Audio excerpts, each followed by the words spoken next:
નમસ્કાર વિદ્યાર્થીઓ, પ્રેરણા ટ્યુશન ક્લાસીસની પ્રેરણા ચેનલમાં તમારું હાર્દિક સ્વાગત છે।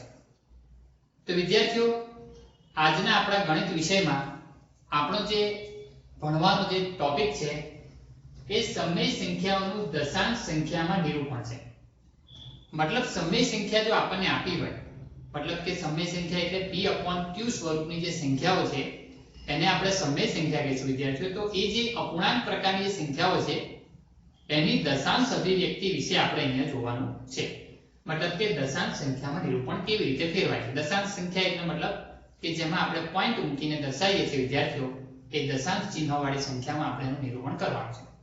તો વિદ્યાર્થીઓ, એના માટે આપણે જે આપણા ચોપડીમાં આપેલા પ્રમેય નંબર 1.5 બરાબર છે, 1.6, 1.7 એનો આપણે અભ્યાસ કરવો પડશે। અને અભ્યાસ કર્યા બાદ તમને આ જે માહિતી છે એની સચોટ જાણકારી મળશે।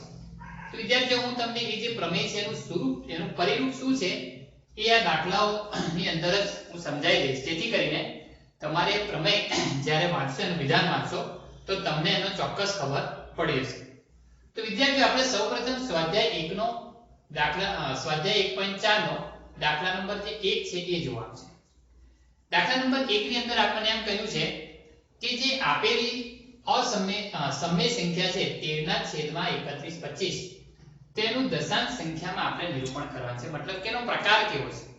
તો આ જે છે આ સ્વરૂપ પરથી આપણે એનો પ્રકાર નક્કી કરવાનો છે કે વિદ્યાર્થીઓ એ જે શાંત નિરૂપણ છે કે અનંત આવૃત છે। આપણે જાણીએ છીએ વિદ્યાર્થીઓ, આપણે જે શરૂઆતમાં જ તમને શીખવાડ્યું હતું કે જે વાસ્તવિક સંખ્યાઓ છે વિદ્યાર્થીઓ એના બે ભાગ છે, એક સમય સંખ્યાઓ અને એક અસમય સંખ્યાઓ। અને સમય સંખ્યાઓની આપણે બે રીતે અભિવ્યક્તિ કરી શકીએ છીએ, એક શાંત દશાંશ અભિવ્યક્તિ અને એક અનંત આવૃત દશાંશ અભિવ્યક્તિ। તો વિદ્યાર્થીઓ, આપણે અહીંયા ચોખ્ખું જ લખ્યું છે કે સમય સંખ્યાઓનું દશાંશ સંખ્યામાં નિરૂપણ, એનો મતલબ કે આપણે અહીંયા જે પણ નિરૂપણ કરીશું એ બે જ અભિવ્યક્તિમાં થશે, કાં તો એ અભિવ્યક્તિ શાંત સ્વરૂપની હશે અથવા એ અભિવ્યક્તિ અનંત આવૃત પ્રકારની છે। તો વિદ્યાર્થીઓ, એના માટે આપણે અગાઉ પણ શીખી ગયા છે કે કેવી રીતે દશાંશ અભિવ્યક્તિ આપણે જોઈ શકીએ છીએ। આપણે 9મા ધોરણની અંદર પણ આ દશાંશ અભિવ્યક્તિ વિશે જાણકારી મેળવી છે।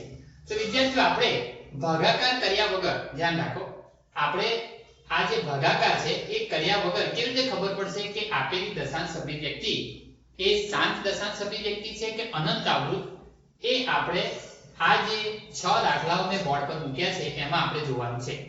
તો વિદ્યાર્થીઓ, આપણે જે શરૂઆતના જે 3 દાખલા છે એટલે કે દાખલા નંબર 1 નો પહેલો, બીજો અને ચોથો, એમાં શાંત અભિવ્યક્તિ છે એની જાણકારી લેવાની છે। તો વિદ્યાર્થીઓ, શાંત અભિવ્યક્તિનો મતલબ શું છે કે પોઈન્ટ પછી અમુક સંખ્યા આવે અને પછી રોકાઈ જાય, બરાબર છે। તો જ્યારે છેદની અંદર, ધ્યાન રાખજો, છેદની અંદર હું અહીં તમને એક એક્ઝામ્પલ આપું, ધારો કે 5/10। તો જ્યારે છેદની અંદર 10, 100, 1000 આ પ્રકારની સંખ્યાઓ આવતી હોય, બરાબર છે, તો આવી સંખ્યાઓથી જ આપણે શાંત દશાંશ અભિવ્યક્તિ આપી શકીએ। એનો મતલબ કે જો તમે આ જે છેદ છે એ છેદના અવયવ પાડો વિદ્યાર્થીઓ, તો એ છેદના અવયવની અંદર 2 અથવા 5, ધ્યાનથી જોજો, 2 અથવા 5 અથવા 2 અને 5 બંને આવતા હોય, બરાબર છે, તો એવી અભિવ્યક્તિ શાંત દશાંશ અભિવ્યક્તિ કહેવાશે। જેમ કે આ પણ અભિવ્યક્તિ શાંત દશાંશ અભિવ્યક્તિ કહેવાશે। જો 5/2 લખું તો તમને એમ થશે કે છેદમાં તો ખાલી 2 જ છે, પણ વિદ્યાર્થીઓ આપણે આને આ રીતે પણ લખી શકીએ છીએ। જો આ 2 અને આ જે 5 છે, બરાબર છે, તો આ જે 5 છે એની આપણે 0 ઘાત લખી શકીએ અને 1 ઘાત લખી શકીએ, આ રીતે લખી શકીએ છીએ ને વિદ્યાર્થીઓ। કારણ કે કોઈ પણ સંખ્યાની 0 ઘાત એટલે શું કહેવાય છે વિદ્યાર્થીઓ? 1 કહેવાય છે। તો આ પરિસ્થિતિ પણ શાંત દશાંશ અભિવ્યક્તિ છે, બરાબર છે। હવે એ સિવાય જો આપણે વધારે જાણકારી મેળવીએ તો જો આ રીતે લખું 8/5, તો વિદ્યાર્થીઓ આ અભિવ્યક્તિ પણ શાંત દશાંશ અભિવ્યક્તિ છે। કેવી રીતે? તો જો અહીં 5 ની 1 ઘાત લખાય તો અહીં 2 ની શું ઘાત લખાશે? 0। આનો મતલબ શું થઈ ગયો કે જો છેદની અંદર 2 અને 5 બંને હોય, છેદની અંદર 2 એકલા હોય, 5 ન હોય, 5 એકલા હોય, 2 ન હોય, તો એવી જે અપૂર્ણાંક સંખ્યાઓની જે અભિવ્યક્તિ છે એ શાંત દશાંશ અભિવ્યક્તિ થશે। તો આ પ્રકારનું જે સ્વરૂપ છે વિદ્યાર્થીઓ, એને આઈડિયલ ફોર્મમાં આ રીતે લખાય છે p/q અને જ્યાં q છે એ q ને આપણે આ રીતે લખીશું 2 ની n ઘાત અને 5 ની m ઘાત, મતલબ કે 2 અને 5 કોઈ પણ ઘાતમાં હોઈ શકે, એની વાંધો આવતો નથી, ઘાત કોઈ પણ, ઘાતનો નંબર કોઈ પણ હોય, પરંતુ આ પ્રકારની સિચ્યુએશન હોવી જોઈએ. તો વિદ્યાર્થીઓ એકવાર આપણે દાખલો કરીશું એટલે તમને ખ્યાલ આવશે. તો જુઓ, આ જે 13 ના છેદમાં 3125 છે એની જો આપણે ગણના કરીએ વિદ્યાર્થીઓ તો આ રીતે આવશે 13 ના છેદમાં 3125, મતલબ 13 ના છેદમાં આ 5 ની કેટલી ઘાત લખાશે? 5 ઘાત, 5 ની 5 ઘાત. વિદ્યાર્થીઓ જ્યારે 5 ની તમે 5 ઘાત કરશો, બરાબર છે, 5 ને 5 વખત ગુણશો એટલે 5 5 25 25 50 125 125 50 અને 625 50 તો કે 3125 થશે. તો આ રીતે છે. હવે વિદ્યાર્થીઓ અહીંયા જુઓ, આપણે આ પ્રકારની સંખ્યા છે, મતલબ છેદમાં 5 એકલા જ છે, 2 નથી, છે ને? અવયવ પાડતા આપણને ખબર પડે છે કે છેદમાં ખાલી શું છે? 5 એકલા છે, 2 નથી. તો વિદ્યાર્થીઓ જ્યારે આ પ્રકારની જે અભિવ્યક્તિ છે, બરાબર છે, એને આપણે આ રીતે લખી શકાય કે અહીં છેદ q એ 2 ની n ઘાત અને 5 ની m ઘાત પ્રકારની છે, બરાબર છે ને? આવ્યું ને? આજે મેં તમને બતાવ્યું આ એક પ્રકારનું સ્વરૂપ છે. તો આ સ્વરૂપની આ સંખ્યા કહેવાય, કેમ કે અહીંયા જો આપણે 2 ની ઘાત જો લખવી હોય તો વિદ્યાર્થીઓ આની જેમ આપણે 2 ની ઘાત બાજુમાં, અહીંયા 5 એકલા જ છે, પણ જો આપણે બાજુમાં 2 ની ઘાત લખવી હોય તો શું લખી શકીએ? 2 ની 0 ઘાત લખી શકીએ, બરાબર છે? તો એવું અહીંયા પણ કરી શકીએ છે. અને માટે આ જે છેદ q છે એ આ પ્રકારની બે અવિભાજ્ય સંખ્યા 2 અને 5 પ્રકારનો છે. તો આપણે લખીશું માટે 13 ના છેદમાં 3125 નું સ્વરૂપ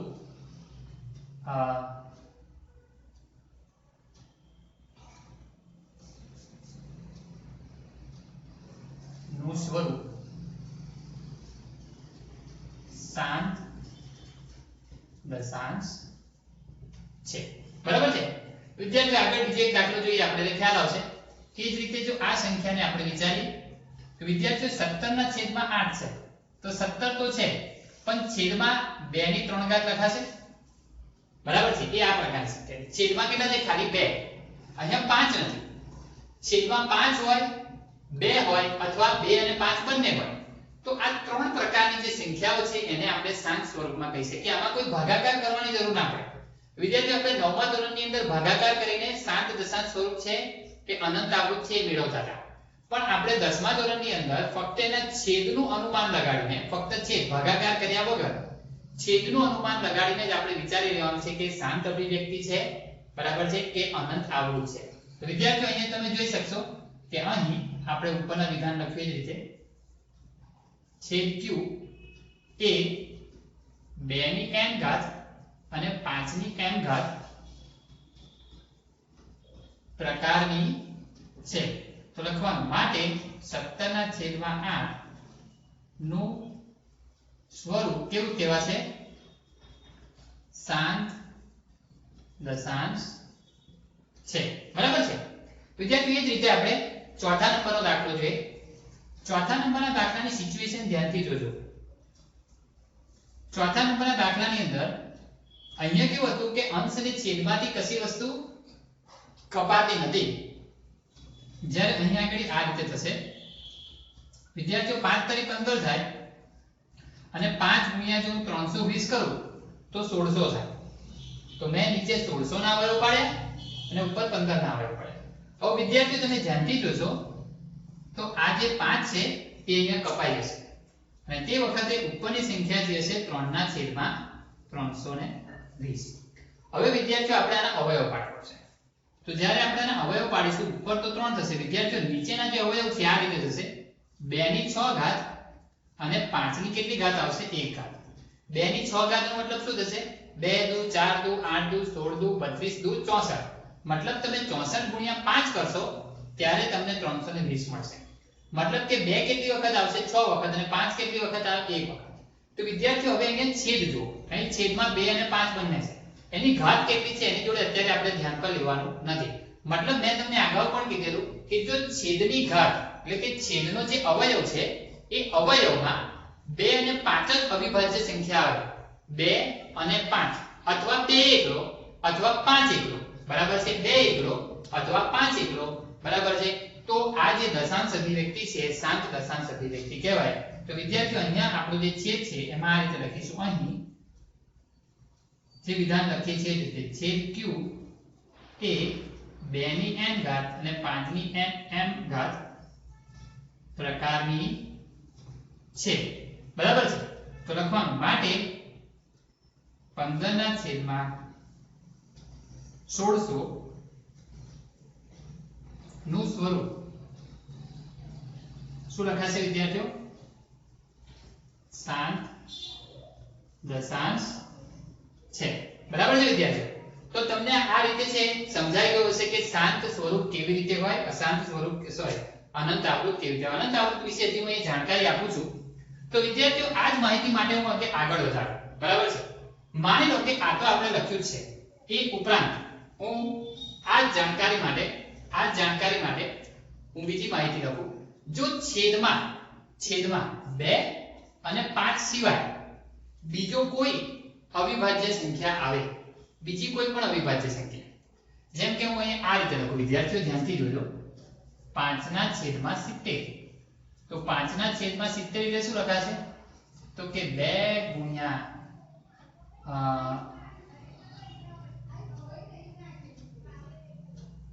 5 ગુણ્યા 7, બરાબર છે. તો જો આપણે આ રીતે લખીએ વિદ્યાર્થીઓ, તો આની અંદર તમે જોઈ શકશો કે જે છેદ છે, છેદ q છે વિદ્યાર્થીઓ, એમાં 2 છે, 5 છે અને આ 2 અને 5 સિવાય બીજો 7 એક અવિભાજ્ય સંખ્યા છે. 2 છે, 5 છે અને 2 અને 5 સિવાય બીજી એક 7 અવિભાજ્ય સંખ્યા છે. માટે આપણે એવું કહી શકાય કે જ્યારે છેદની અંદર 2, 5 અથવા એ સિવાયની બીજી કોઈ અવિભાજ્ય સંખ્યા અવયવમાં આવતી હોય ત્યારે એ જે સ્વરૂપ છે વિદ્યાર્થીઓ એ અનંત આવૃત થશે. અનંત આવૃત સમય સંખ્યાના બે સ્વરૂપ હોય છે, એક શાંત સ્વરૂપ અને એક અનંત આવૃત. તો શાંત સ્વરૂપની અંદર છેદમાં 2, 5 અથવા 2 અને 5 બંને હશે. પણ જ્યારે એનું અશાંત સ્વરૂપ એટલે કે અનંત આવૃત સ્વરૂપ હશે તો વિદ્યાર્થીઓ 2, 5 તો હશે જ, બરાબર છે, તો બેમાંથી કોઈ એક હશે, પણ એ સિવાય બીજો કોઈ અવિભાજ્ય અવયવ તો આવતો હશે, બરાબર છે. તો આપણે એક ઉદાહરણ અહીંયા લઈએ અને એની આપણે ગણતરી કરીએ એટલે તમને સમજાશે. તો વિદ્યાર્થીઓ આ અહીંયા જે ઉદાહરણ છે ધ્યાનથી જુઓ. આ જે છે પહેલા આપણે એના અવયવ પાડીએ, બરાબર છે. 64 ના છેદમાં 455. આના જો આપણે અવયવ પાડીશું વિદ્યાર્થીઓ, તો 64 ના છેદમાં ધ્યાન રાખજો 5 ગુણ્યા 7 ગુણ્યા 13 આવશે. 5 ગુણ્યા 7 ગુણ્યા 13 એ 455 ના અવયવ છે. અવયવ પાડવાની પદ્ધતિ તો આપણે અગાઉના ધોરણોમાં પણ શીખી ગયા છે. તો એ રીતે પણ તમે જે લીટો પાડી અને ભાગાકારની રીતે અવયવ પાડો છે એ પણ પાડી શકશો, બરાબર છે. તો તમને આ જે છેદમાં તમે જુઓ 5, 7 અને 13, મતલબ કે 5 તો આવે એનો વાંધો નથી, પરંતુ 5 સિવાય 7 અને 13 જે છે એ વધારાની અવિભાજ્ય સંખ્યા છે. તો જ્યારે છેદની અંદર 2 અને 5 સિવાય બીજા કોઈ અવિભાજ્ય અવયવ આવે તો વિદ્યાર્થીઓ અહીં લખવાનું કે અહીં ધ્યાન રાખજો છેદ q, ધ્યાન રાખજો એ 2 ની n ઘાત અને 5 ની n ઘાત પ્રકારની નથી. અહીંયા આપણે શું લખતા હતા વિદ્યાર્થી? છે, બરાબર છે. મતલબ કે છેદની અંદર 2 ની 5 ઘાત 2 અને 5 સિવાય બીજી કોઈ અવિભાજ્ય સંખ્યા આવતી નથી. જ્યારે અહીંયા 2 અને 5 સિવાય બીજી કોઈ સંખ્યા આવે છે વિદ્યાર્થીઓ, તો જ્યારે બીજી કોઈ સંખ્યા આવે છે તો આરે આપણે શું લખી શકીએ છીએ કે આ જે 2 ની n ઘાત અને 5 ની m ઘાત જે આ જે સ્વરૂપ આપણું હોવું જોઈએ છેદનું એ નથી લખવાનું. માટે જ્યારે આ જો સ્વરૂપ હોય તો આપણે એને શાંત દશાંશ અભિવ્યક્તિ કહેવાય, પણ આ સ્વરૂપ નથી એટલે આપણે લખીશું કે 64 ના છેદમાં 455 એ નું સ્વરૂપ કયું આવશે વિદ્યાર્થીઓ? અનંત આવૃત છે, બરાબર છે. અનંત આવૃત નો મતલબ પોઈન્ટ પછી એકની એક સંખ્યાનું પુનરાવર્તન થતું હોય તો એ પ્રકારનું આ સ્વરૂપ છે. મતલબ જો તમે કેલ્ક્યુલેટર ની અંદર આનો ભાગાકાર કરશો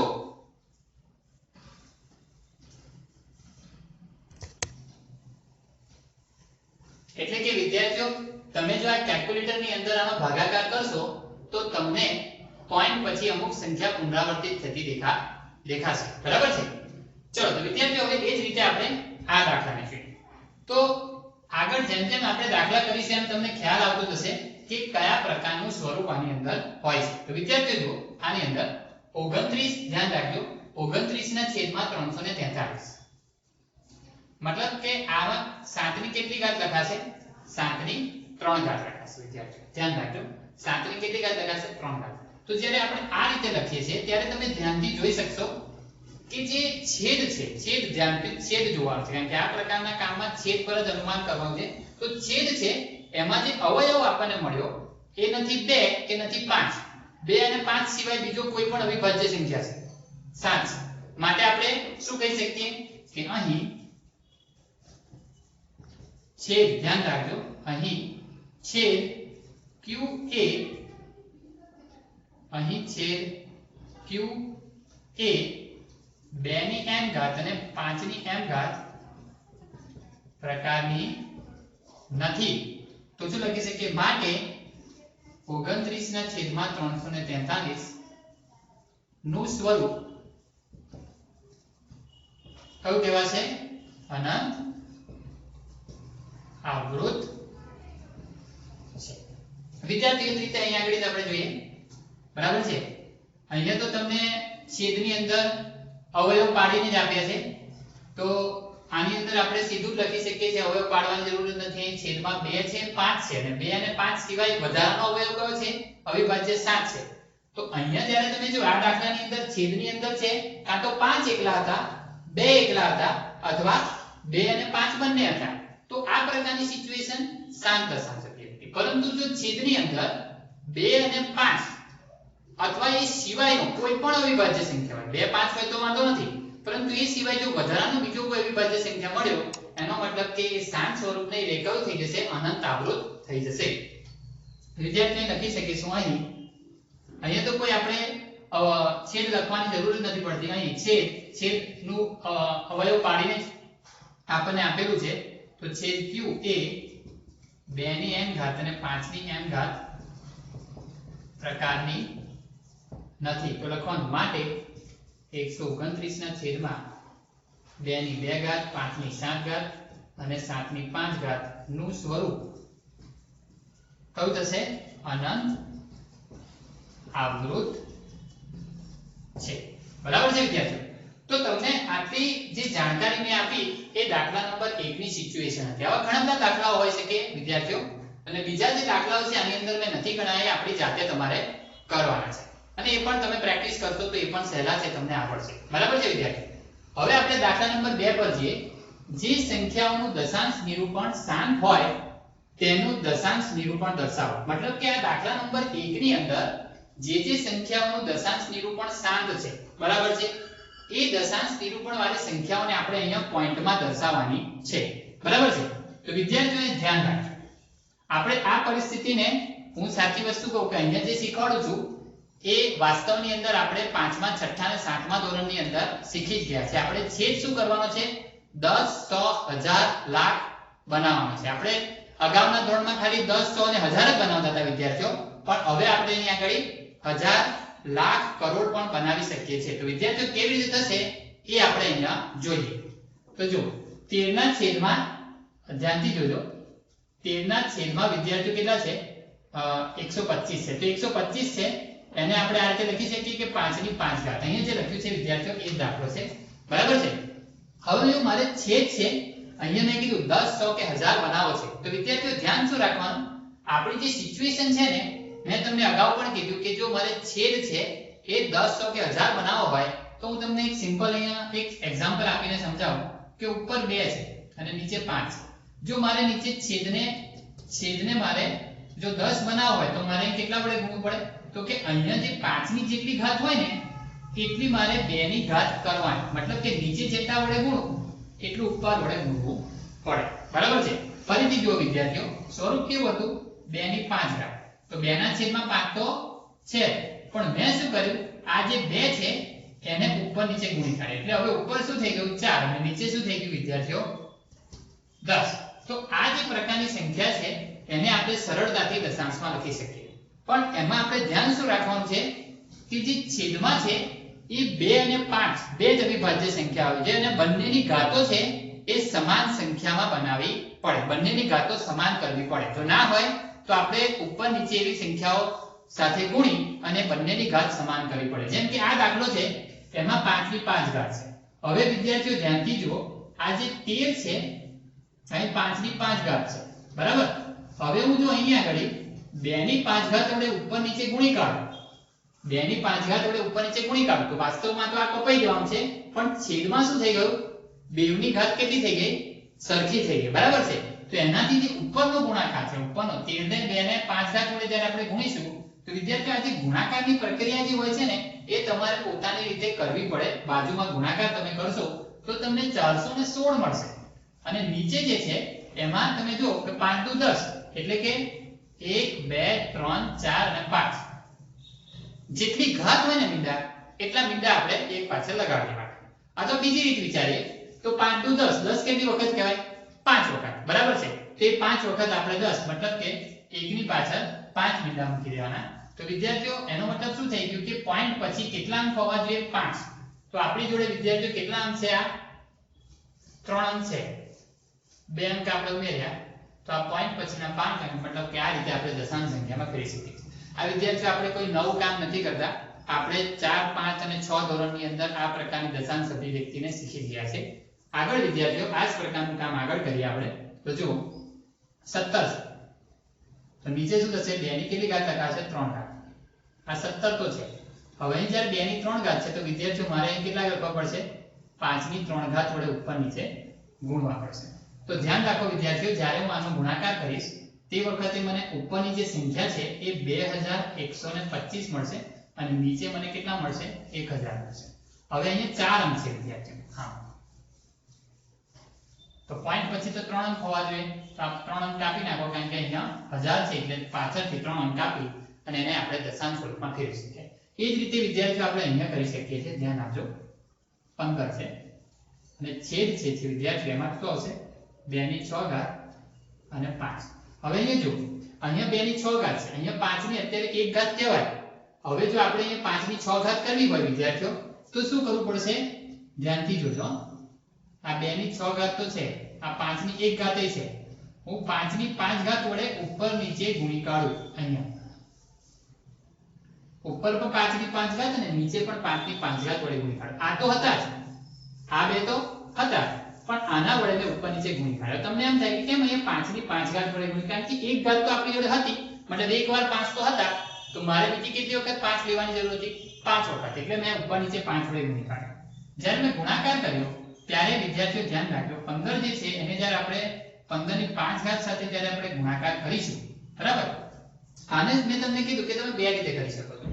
આ રીતે જેમ અહીં આપણે છેદ કાપીને કર્યું છે એ છેદ કાપીને કરી શકો છો અને આ રીતે જો તમે કરશો તો પણ ચાલશે, બંને રીતે તમે અવેલેબલ છે. પણ અહીંયા જે આપણે છેદ કાપીને કર્યું છે ને વિદ્યાર્થીઓ, એ જો આપણે પ્રક્રિયા કરવા માંગીએ ને તે વધારે સરળ પડશે. તો હું આને છે ભૂસી ને છેદ કાપીને પ્રક્રિયા કરું, બરાબર છે. છેદ કાપવાથી આપણું કામ સરળ થઈ જશે. 3 × 5 છેદમાં 320 × 5 તો અહીંયા જ્યારે છેદ કપાઈ જશે વિદ્યાર્થીઓ એટલે 3 ના છેદમાં 320 થઈ જશે. અને હવે જે અહીંયા છે આપણો અંક એ આ રીતે આપણને પ્રોપર અંક મળશે વિદ્યાર્થીઓ, બરાબર છે. હવે આને આપણે સરળતાથી ફેરવી શકીશું. તો કઈ અઘરી વસ્તુ નથી, આપણે આગલા ધોરણોમાં શીખી ગયા છીએ એના એ જ છે. તો અહીંયા આપણે શું કરીશું, 5 ની 6 ઘાત મતલબ કે 5 ની 5 ઘાત વડે મેં આગળ સમજાવ્યું એ જ રીતે. તો અહીંયા હું સીધું લખી દઉં છું. જ્યારે તમે આનો ગુણાકાર કરશો તો ઉપરનો જે ગુણાકાર છે વિદ્યાર્થીઓ એ થશે 15 ને 3 છે 5 ની 5 ઘાત એટલે 31 25 થાય અને જ્યારે આપણે એને ગુણીએ ત્યારે 9375 ના છેદમાં 1 2 3 4 5 અને 6 અંક આવશે. મતલબ કે જો આપણે એને ફેરવીએ તો આ 4 અંક તો છે 1 2 3 4 6 અંક જોઈએ, બરાબર છે. તો 2 0 આપણે મૂકી દઈએ તો આની દશાંશ અભિવ્યક્તિ આ રીતે આપણે ફેરવી શકીએ છીએ. વિદ્યાર્થીઓ આપણે એ જ રીતે અહીંયા કરીએ તો ધ્યાનથી જોજો. અહીંયા આપણે 5 વડે ઉપર નીચે ગુણી કાઢીશું 5 વડે જ્યારે ઉપર ગુણીશું તો 23 5 115 થશે અને નીચે વિદ્યાર્થીઓ કેટલા થઈ જશે 1000 થઈ જશે. ડાયરેક્ટ ના ખબર પડે તો આપણે આ રીતે લખી શકીએ 2 ની 3 ઘાત અને 5 ની 3 ઘાત એટલે 115 ના છેદમાં શું થઈ જશે 1000 એટલે કે 0.115. તો તમે જો કે આ બધી કઈ નવી પ્રવૃત્તિ આપણે નથી કરતા વિદ્યાર્થીઓ, આપણે અગાઉ શીખી ગયા છે. ચલો હવે દાખલા નંબર 3 પર ધ્યાન આપીએ. દાખલા નંબર 3 ની મેં સૂચના નથી લખી વિદ્યાર્થીઓ, પણ મૌખિક બોલું છું. તમે જ્યારે લખો ત્યારે સૂચના લખજો. તો આની જે સૂચના છે આપણને એમ કહ્યું છે કે નીચે આપેલી જે સંખ્યાઓ છે એ દશાંશ સ્વરૂપે આપી છે, દશાંશ સ્વરૂપમાં એટલે કે પોઈન્ટ વાઇઝ. હવે એમાંથી પહેલા એ ઓળખવાનું છે કે સમય છે કે અસમય. બરાબર છે? તો સમય છે કે અસમય ઓળખ્યા બાદ આપણને કીધું છે જો સમય હોય તો એના તમે છેદ વિશે શું કહી શકશો. બરાબર છે? તો વિદ્યાર્થીઓ એક વસ્તુ અહીંયા આપણે બતાવેલી છે તો આપણે અહીંયા જોઈ લઈએ. હવે વિદ્યાર્થીઓ તમે આ જે સંખ્યા જુઓ છો, આ જે સંખ્યા છે એમાં તમે જોઈ શકશો કે 43.1234567 છે. બરાબર છે? હવે આપણને એમ કહેવામાં આવ્યું છે કે વિદ્યાર્થીઓ આ જે સંખ્યા છે, બરાબર, આ સંખ્યા કેવા પ્રકારની છે. તો તમે જોઈ શકો છો પોઈન્ટ પછી અમુક સંખ્યા બાદ અમુક સંખ્યા આવે છે, પછી આવતી સંખ્યા બંધ થઈ જાય છે અને પુનરાવર્તન પણ થતું નથી. તો વિદ્યાર્થીઓ પહેલામાં પહેલું આપણે શું કહીશું કે આપેલ સંખ્યા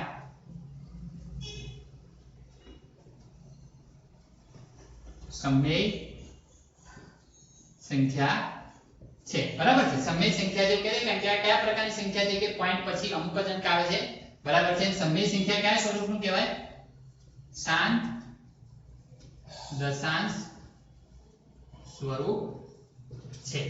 સમય સંખ્યા છે, સમય સંખ્યામાં કયું સ્વરૂપ કહેવાય? શાંત દશાંશ. કારણ કે પોઈન્ટ પછી અમુક અંક આવે છે, પછી અમુક અંક પછી સંખ્યા અટકી જાય છે. બરાબર છે? હવે એના છેદ વિશે આપણે શું કહી શકાય? તો આપણે હમણાં નહીં જોયું કે જો કોઈ શાંત સ્વરૂપની તો વિદ્યાર્થીઓ અહીંયા જે આપણને આપ્યું છે કે શાંત દશાંશ સ્વરૂપ છે, તો શાંત દશાંશ સ્વરૂપ હોય તો વિદ્યાર્થીઓના છેદ વિશે આપણે અહીંયા તમને સમજ આપી છે કે છેદની અંદર 2 5 અથવા 2 અને 5 બંને અવયવ હોય છે કે તો આપણે અહીં લખવાનું કે આપેલ સંખ્યાના છેદમાં 2 અથવા 5 અથવા બંને અવયવ હોઈ શકે. વિદ્યાર્થીઓ એ જ રીતે આપણે ત્રીજા નંબરના દાખલાને પહેલા આપણે સોલ્વ કરીશું. તો આ જે ત્રીજો દાખલો છે એની અંદર તમે જોઈ શકશો કે 43.123456789 અને એના ઉપર લીટી કરી. વિદ્યાર્થીઓ આ લીટી કરી છે એનો મતલબ શું સમજવાનું છે કે આ જે સંખ્યા છે એ પુનરાવર્તિત થાય છે. અને જો સંખ્યા પુનરાવર્તિત થાય તો એ કયા પ્રકારની સમય સંખ્યા કહેવાશે? સોરી, તે કયા પ્રકારની સંખ્યા કહેવાશે? સમય સંખ્યા. અને સમય સંખ્યાનું કયું સ્વરૂપ કહેવાશે? અનંત આવૃત. તો અહીં લખીશું આપેલ સંખ્યા સમય છે, બરાબર, કયો પ્રકાર કહેવાશે? અનંત આવૃત દશાંશ અભિવ્યક્તિ. અને વિદ્યાર્થીઓ આપણે અહીંયા જો કે અનંત આવૃત દશાંશ અભિવ્યક્તિ હોય તો એના છેદની અંદર 2 5 અવયવ તો હશે અથવા નહીં પણ હોય, પણ એ સિવાય બીજો એક અવિભાજ્ય અવયવ તો મળશે. એટલે આપણે લખીશું કે આપેલ સંખ્યાના છેદમાં 2 અને 5 સિવાય બીજો અવિભાજ્ય અવયવ મળશે કે હશે. બરાબર છે? તો વિદ્યાર્થીઓ આપણને આ ત્રીજા નંબરના દાખલામાં કીધેલું કે આપેલી દશાંશ અભિવ્યક્તિના આધારે સમય સંખ્યા છે કે અસમય સંખ્યા છે તે શોધો. હવે આપણને એ જાણકારી એમાં કીધેલું કે જો સમય હોય તો એના છેદ વિશે આપણે લખવાનું છે. તો આ નંબર 1 અને નંબર 3 ની અંદર સમય સંખ્યા હતી એટલે આપણે એના છેદ વિશે લખવું જરૂરી હતું.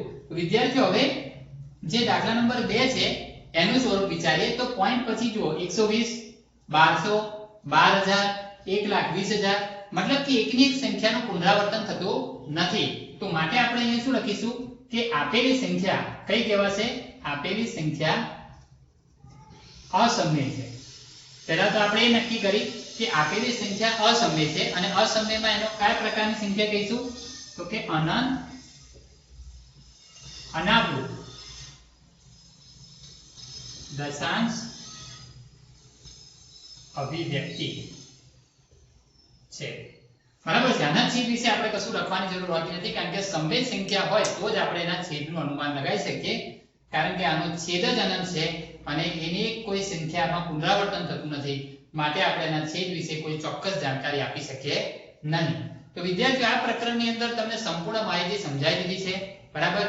વિડીયોને લાઈક અને સબસ્ક્રાઇબ જરૂર કરજો અને આ પ્રકરણના જે વિડીયો છે એ વિડીયો તમે ફરીથી જોઈને આનો વધુ ને વધુ ઊંડાણપૂર્વક અભ્યાસ કરતા રહેજો। આવજો વિદ્યાર્થીઓ।